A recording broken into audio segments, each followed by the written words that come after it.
చంటిగాడి ఇంటికెళ్ళి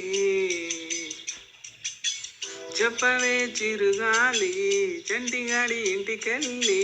పండి నొప్పి కారణాలేంటో చెల్లిస్తూ మామలాగా మారి, పండి నొప్పి కారణాలేంటో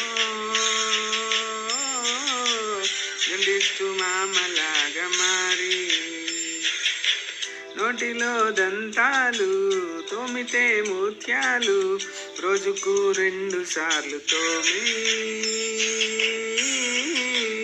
చాక్లెట్లు బిస్కెట్లు మానే బ్రష్తో సున్నాలు పెడుతూ తోమి, మిలమిలా మెరిసేలా తోమి.